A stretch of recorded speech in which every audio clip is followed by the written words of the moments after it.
बिस्मिल्लाहिर्रहमानिर्रहीम। अस्सलाम वालेकुम नादरीन, आप यूट्यूब चैनल देख रहे हैं। मैं इमरान खान हूँ। कुछ आम तरीन खबरें अब तक पहुँचा देते हैं। एक तो ये है कि डॉलर की कीमत में दोबारा इजाफा हो गया।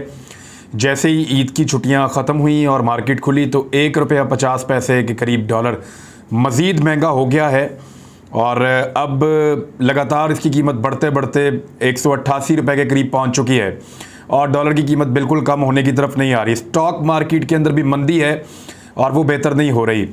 बिजली की कीमत जो है वो बम फाड़ दिया गया आवाम के ऊपर और ₹2.86 मज़ीद बिजली महंगी कर दी गई है। तो इस दौरे हुकूमत में ये तीसरी मरतबा बिजली की कीमत बढ़ गई है जब से इनकी हुकूमत आई है। इनका ये कहना था कि बिजली ₹12 की मिलनी चाहिए, अब तो ये बढ़ाते बढ़ाते ₹30 तक ले गए हैं। तो यूनिट बहुत ज़्यादा महंगा करते चले जा रहे हैं।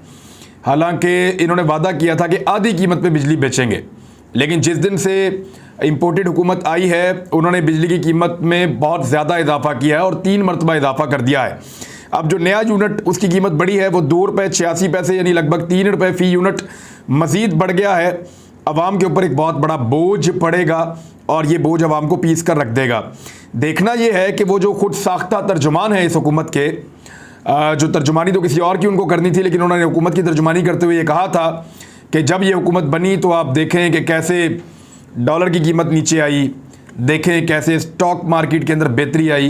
तो मैं उनके किसी बयान का इंतज़ार कर रहा हूं कि जनाब डॉलर की कीमत भी ऊपर चली गई है, आपको बहुत मुबारक। आपको मैं ये भी याद दिलाऊं कि स्टॉक मार्केट के अंदर मंदी भी है, आपको बहुत मुबारक। अद्वियात की कीमतें 20% बढ़ गई हैं, बहुत मुबारक। चीनी की कीमत जो है वो काफ़ी ज़्यादा बढ़ा दी गई है, यानी लगभग ₹20 के करीब बढ़ी है जब से ये हुकूमत आई है। 1 महीना अभी इसको आए हुए नहीं हुआ, आपको बहुत मुबारक। घी की कीमत जो है वो ₹30 से ज़्यादा पर केजी जो है वो बढ़ा दी है इन्होंने आने के बाद, इस पे भी आपको बहुत मुबारक। मईशत का जनाजा निकल रहा है, बेड़ा गर्क हो रहा है, बहुत मुबारक। आपके बयान का इंतज़ार रहेगा कि आप आएँ और आकर आप बताएं कि इस हुकूमत आने के बाद अगर आप इसकी अच्छाई बयान कर सकते हैं। एक पॉलिटिकल स्टेटमेंट था जो आपको नहीं देना चाहिए था, तो अब आप इसकी बुराई भी आकर बयान करें और आप बताएं कि इस हुकूमत ने मईशत को कितनी ज़बरदस्त चोट पहुँचाई है जिस दिन से ये हुकूमत आई है। ये भी स्टेटमेंट आना चाहिए। अगर तर्जुमानी करनी है तो फिर मुकम्मल होनी चाहिए और पता चलना चाहिए कि क्या चल रहा है और क्या नहीं चल रहा। सऊदी अरब के हवाले से एक बड़ी इंपॉर्टेंट खबर है, वो मैं आप तक पहुंचा दूं क्योंकि यहाँ पे खबरें मेरे पास बहुत ज़्यादा हैं, वक्त कम है। लेकिन सऊदी अरब के हवाले से जो इतला है वो ये है कि $3 अरब जो सऊदी अरब ने दिए थे वो भी वापस मांग लिए हैं। यहाँ द न्यूज़ ने एक खबर दी थी और ये क्लेम किया था कि सऊदी अरब से कोई $8 अरब की डील हो गई है पाकिस्तान की। सऊदी अरब कोई मज़ीद $8 अरब पाकिस्तान को दे रहा है, वो झूठा साबित हुआ। अब जो खबर आई है ये मुजम्मल असलम हैं, साबिक हुकूमत के तर्जुमान थे और इस वक्त जो है माहिर माशियात के तौर पे स्टेटमेंट दे रहे हैं। उन्होंने 2 चीज़ें बड़ी अहम जो हैं अलार्मिंग उन्होंने बताई हैं। नंबर 1 ये है कि IMF ने उनकी तमाम शराइत रद्द कर दी हैं जो ये हुकूमत लेकर गई थी और सऊदी अरब ने भी $3 अरब वापस मांग लिए हैं। उन्होंने कहा तासुर दिया गया कि सऊदी अरब ने $8 अरब दे दिए हैं, जबकि मिफ्ता इस्माइल ने बताया कि सऊदी अरब ने $3 अरब वापस मांग लिए हैं। पहले कह रहे थे उन्होंने $8 अरब दे दिए, बगले बजा रहे थे, खुशियां मना रहे थे कि भीख मिल गई, कमाल हो गया, ज़बरदस्त हो गया। मुझे भी लगा कि शायद तजर्बाकार भिखारी हैं, पैसे लेकर आए होंगे। लेकिन जब मिफ्ता इस्माइल ने ये पोल खोला बकौल मुजम्मल असलम के, तो पता चला कि सऊदी अरब ने $3 अरब अपने वापस मांग लिए हैं और उन्होंने कहा कि पैसे की कदर लगातार गिर रही है, रुपया कमज़ोर हो रहा है और हुकूमत की नाअहली वाज़ेह नज़र आ रही है। हुकूमत ने दावे किए थे कि शहबाज शरीफ आएगा तो मईशत बेहतर हो जाएगी और बेहतर हुई है, और ये दावा हुकूमत ने नहीं DGISPR ने भी किया था, लेकिन उनके दावे धरे के धरे रह गए। ये कह रहे थे कि IMF जाएंगे और पैसे लेकर आएंगे। IMF ने इनकी तमाम शराइत रद्द कर दी हैं और डॉलर की बढ़ती हुई कीमत से ऐसा लगता है कि ये ₹200 तक खुदा न खास्ता डॉलर पहुंच जाएगा और पेट्रोल की कीमत भी ये यहाँ तक ले जाएंगे। उसकी एक और रीज़न है, यहाँ पे हुकूमत ने कुछ लोगों से रब्ता करके फिर वो प्रेशर डलवाते हैं, कुछ इक़दाम उनको उठाने हैं तो उसके लिए वो कर रहे हैं। Federation of Pakistan chamber of commerce and industry FPCCI ने वज़ीर-ए-आज़म शहबाज शरीफ को मुल्क में माशी इमरजेंसी नाफज करने के लिए ख़त लिख दिया है। यानी इन्होंने आकर मईशत को इतनी बुरी तरह तबाह कर दिया कि उन्होंने ख़त लिखा कि मियाँ साहब माशी इमरजेंसी लगाएं इस मुल्क के अंदर। वज़ीर-ए-आज़म को ख़त लिखते हुए उन्होंने कहा कि ज़र मुबादला ज़खायर और महंगाई की सूरत हाल बाइस तशवीश है। और उन्होंने साथ ही कहा कि गैर ज़रूरी अशिया की दरामद पर मुकम्मल पाबंदी लगा दें। लॉकर्स में रखे डॉलर्स को बैंकिंग चैनल्स में लाने के लिए हुकूमत मुराद फराहम करे। अभी डॉलर निकालने के लिए बात कर रहे हैं, अपना फ़ायदा तो सब सोचते हैं। साथ ही उन्होंने कहा कि जो आप पेट्रोलियम मसनूआत की कीमतें उनमें इजाफा कर दें। आप बाहर से महंगा पेट्रोल खरीद कर सस्ता क्यों बेच रहे हैं? ऐसा कोई ख़त इन लोगों ने कभी इमरान खान को नहीं लिखा। इंटरेस्टिंग बात देखें कि इमरान खान महंगा पेट्रोल खरीद कर अवाम को सस्ता बेच रहा था और वो ये कह रहा था कि मैं सारी दुनिया में सबसे सस्ता पेट्रोल बेच रहा हूँ, तो तब इनमें से कोई नहीं बोलता था। अब ये शहबाज शरीफ को रेस्क्यू करने के लिए आएंगे, मेहरबानी करो जनाब। तो ये जहाँ से डोरियाँ हिलती हैं वो सबको पता है। रेस्क्यू करने के लिए आए कि जनाब मेहरबानी करें, इस कौम पे पेट्रोलियम मसनूआत की कीमतें बढ़ा दें। तो कौम ये देख रही है और वो ये याद रखेगी कि ये तो पेट्रोल सस्ता करने आए थे 100 रुपये लीटर, ये तो आए थे डॉलर को 130 रुपये पे लाने के लिए, ये तो आए थे चीनी को 55 रुपये किलो करने के लिए 120 रुपये की बिक रही है, ये तो आए थे घी को आधी कीमत पे लाने के लिए, वो आधी कीमत तो क्या वो ज़्यादा कीमत के ऊपर बिक रहा है। अद्वियात के ऊपर इन्होंने इतना शोर मचाया, 20% इन्होंने आते ही बढ़ा दी। बिजली की कीमत के ऊपर ये कह रहे थे कि आधी कीमत पे बेचेंगे, वो भी बहुत ज़्यादा बढ़ा दी और किसी बात का कोई जवाब भी नहीं है।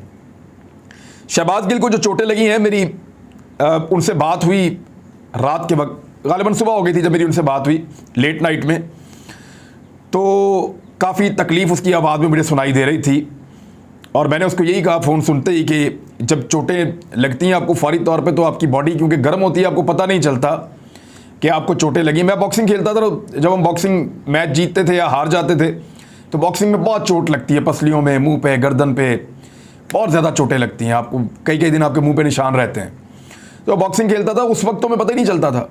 हम जाके अपनी ट्रॉफी भी ले लेते थे, दोस्तों के साथ चिल भी करते थे, वापसी के ऊपर आइसक्रीम खाने भी चले जाते थे। लेकिन जब रात को सोते थे तो तब पता चलता था कि कितनी दर्दें हैं। फिर 2-2 दिन जो है वो सही तरह नींद नहीं आती थी, 2-2, 3-3 दिन जो है वो तकलीफ़ होती रहती थी। तो नॉर्मली हम बताते नहीं थे दोस्तों को, बेइज्जती होती है दर्द में, लेकिन ये है कि ये दर्द होती ज़रूर है। गर्म आपकी चोटें हो तो पता नहीं चलता। तो मैंने जब रात को बात की तो उसकी आवाज़ से अंदाज़ा हुआ कि वो बहुत तकलीफ़ में है। तो मैंने कहा जी गर्म चोटें थी, उस वक्त आपको आइडिया नहीं हुआ होगा, लेकिन गिल साहब हुनरहा में, तो उन्होंने कहा जी वाकई काफ़ी खासी तकलीफ़ हो रही है मेरी गर्दन में और एक टांग में, और एक कंधा जो है वो मेरा मूव नहीं कर रहा। गाड़ी इनकी उलट गई थी और वो बात ठीक है कि इन्होंने सीट बेल्ट पहनी हुई थी जिसकी वजह से बच गए। इनकी गाड़ी का जो सनरूफ है वो टूट गया था सड़क पे उल्टा होने की वजह से, और अगर इसने बेल्ट ना पहनी होती तो इनका सर जो है वो सड़क के साथ खुदा न खास्ता रगड़ा जाता। और मुझे इन्होंने बताया कि 3 मरतबा इस बंदे ने, जिसके पास ये दूसरी गाड़ी थी, इसने 3 मरतबा गाड़ी को, हमने इसको जगह दी है, ये आगे नहीं जा रहा था, इसने मौका देखकर और बड़े प्रोफेशनल अंदाज में गाड़ी को साथ हिट किया और उसको पुश करके उल्टा दिया गाड़ी को। मैंने ये कुछ वीडियोस वगैरह देखी ये समझने के लिए कि गाड़ी को उल्टाया कैसे जा सकता है। तो ये एक टेक्निक है और ये बहुत एक्सपर्ट लोग हैं जिनको आती है। पता नहीं इस वाक़े में क्या हुआ, लेकिन गिल साहब का ये कहना है कि डेलिबरेटली उनकी गाड़ी को उल्टाया गया है।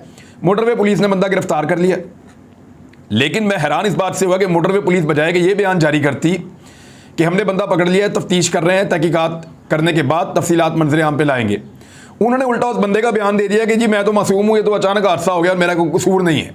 यानी मोटरवे पुलिस वकालत कर रही है उस आदमी की जिसने हादसा किया और भाग गया। यानी अगर गलती से भी हुआ है ना, याद रखिएगा, हिट एंड रन केस की सज़ा होती है। अगर आपने किसी को हिट कर दिया है और आप वहाँ रुक गए हैं, अगर उस आदमी की जान भी चली गई है, आप वहाँ रुके हुए हैं, तो कानून में बहुत गुंजाइश मौजूद है, आपकी बचत हो जाती है। और अगर आपने किसी को हिट कर दिया है और आप भाग गए हैं वहाँ से, तो फिर आपका यहाँ से जुर्म शुरू हो जाता है और आपको जाके चेस करके या आगे कहीं पर रोक के पकड़ा गया है, तो इस तरह आपका जुर्म जो है वो पकड़ा जाता है। तो ये हिट एंड रन केस है। इसमें जो मोटरवे पुलिस है उनका जो स्टेटमेंट आया वो वकालत कर रहा है मुलजिम की। ये बहुत अजीब है, मुझे हैरत हुई, पूरी दुनिया में ऐसे नहीं होता जैसे इन लोगों ने इसको बयान किया है। शहबाज गिल की चोटों के ऊपर वो लोग भी तनकीद कर रहे हैं जिनका अपना लीडर 3 साल से दवाई नहीं ढूंढ पा रहा। दुनिया के सबसे बेहतरीन मुल्क में जहाँ पे सबसे अच्छा हेल्थ सिस्टम है, इनका लीडर वहाँ पे गया हुआ है, 3 साल से दवाई नहीं ले पा रहा, 3 साल से दवाई खा के वापस नहीं आ पा रहा। वो भी आज शहबाज गिल के ऊपर, अल्लाह की कुदरत देखेंगे, वो लोग भी उसके ऊपर आज जो है वो तनकीद कर रहे हैं, उसका मजाक उड़ा रहे हैं, जिनका अपना लीडर खुद एक लतीफ़ा बन चुका है कि हर मौके पे लोग कहते हैं वो भी आ गया पर वो नहीं आया जो दवाई लेने गया था, ये भी हो गया पर वो नहीं आया जो दवाई लेने गया था, इतनी ईदें, इतनी शबरातें गुजर गई पर वो नहीं आया जो दवाई लेने गया था। तो लोगों ने इतने लतीफ़े बनाए, तो वो जो दवाई लेने गया था उसके पैरोकार भी शहबाज गिल पे ये तनकीद कर रहे हैं कि भाई इस तरह गाड़ी उलटे बंदे की जान जा सकती है। वो गर्म चोटें थी, उसको बेचारे को उस वक्त पता नहीं चला, और बाद में उसको जो है उसके जब अंदरूनी चोटें हैं, जब आपको ज़ख्म आते हैं तो फिर आपको तकलीफ भी होती है बाद में। तो अब उसका मजाक उड़ा रहे हैं। मेरे ख्याल में किसी की ऐसे चोट का मजाक नहीं उड़ाना चाहिए। मुनरिफ अराकीन के हवाले से जो खबर है वो आप तक पहुंचा देता हूं मैं। उनके ऊपर कार्रवाई शुरू हो गई है और समाअत हुई है उनके रेफरेंस पे। मुनरिफ अराकीन ने मुख्तलिफ लोग थे इसके अंदर, फ़ारूक अल्ताफ़, आसिम नज़ीर, अफजल खान धांधला, नवाब शेर वसीर, राजा रियाज, नूर आलम खान, अहमद हसन ढेर और राना कासिम नून, गफ़ार भट्टू, ये सारे लोग, रमेश कुमार, इन्होंने अपने जवाब जमा करवा दिए। वकील तहरीक इंसाफ फैसल चौधरी ने जवाबात पढ़ने की मोहलत मांगते हुए कहा है कि सबके जवाब पढ़कर फिर दलाइल शुरू करेंगे। बलूचिस्तान के जो मेंबर हैं शाह मोहम्मद जतोई, उन्होंने कहा कि 14 मई तक कमीशन ने फैसला करना है इन लोगों के हवाले से। चीफ इलेक्शन कमिश्नर ने भी कहा कि मंगल तक हर सूरत दलाइल मुकम्मल कर लें ताकि फैसले के लिए वक्त मिल सके। इलेक्शन कमीशन ने फरीकैन को दलाइल देने की हिदायत करते हुए केस की समाअत मंगल तक मुलतवी कर दी। अब ये सारे इतने ढीठ हैं कि इन्होंने वहाँ पे लिखवाया ये कि हम तो तहरीक इंसाफ के अंदर हैं, वोट जाके उधर डाल रहे हैं। तो अब ये जो मर्जी बहाने करें, पूरी कौम देख चुकी है। इलेक्शन कमीशन ऑफ पाकिस्तान अगर यहाँ पे 2 नंबरी करेगा तो पूरी कौम लान तान करेगी और गालियाँ देगी। दूसरी जानिब लान तान से मुझे याद आया कि मियाँ साहब ने अपनी जो गाड़ियों के ऊपर अपने पोस्टर्स वहाँ पे छपवाए हैं, emergingpakistan.pk, उसके ऊपर लिख के, जो कामर्स की एक वेबसाइट है मिनिस्ट्री ऑफ कॉमर्स की, और उस पर नवाज शरीफ और शहबाज शरीफ, उसके ऊपर 2 एक्शंस बरतानिया में होने वाले हैं। नंबर 1 तो ये है कि बरतानवी कानून बहुत सख्त है उन मुजरिमों के लिए जिनको सज़ा हो चुकी है, और उनकी तशहीर वहाँ पे एथिकली भी ठीक नहीं है और कानूनी तौर पे भी ठीक नहीं है। तो बरतानिया के अंदर ये मामला अब उठाया जाएगा इदारों के साथ भी और अदालत में भी, और पाकिस्तानी उसको लेकर जा रहे हैं कि जनाब ये आदमी पाकिस्तान के अंदर मफरूर है, इश्तिहारी है, और इस आदमी ये कन्विक्टेड मुजरिम है, मुलजिम नहीं है, सज़ा याफ्ता है और सज़ा काट रहा है इस वक्त। और आपके मुल्क में इसके बड़े बड़े पोस्टर लग के इश्तिहार इसके चल रहे हैं, ये अनएथिकल है, गलत है, और हम पाकिस्तानियों की इसमें दिलदारी हो रही है, इसको उतारा जाए। एक तो ये तरीका है उतारने का। दूसरा, पाकिस्तानी ये भी कह रहे हैं कि क्योंकि उनको कोई, पाकिस्तानियों को मियाँ नवाज शरीफ और मियाँ शहबाज शरीफ मैसर ही नहीं थे कहीं पे भी बरतानिया में, वो जब भी एहतजाज करते हैं जो अपने घरों के अंदर जाके छुप जाते हैं, तो अब उनके लिए आसानी पैदा कर दी है पूरे बरतानिया में।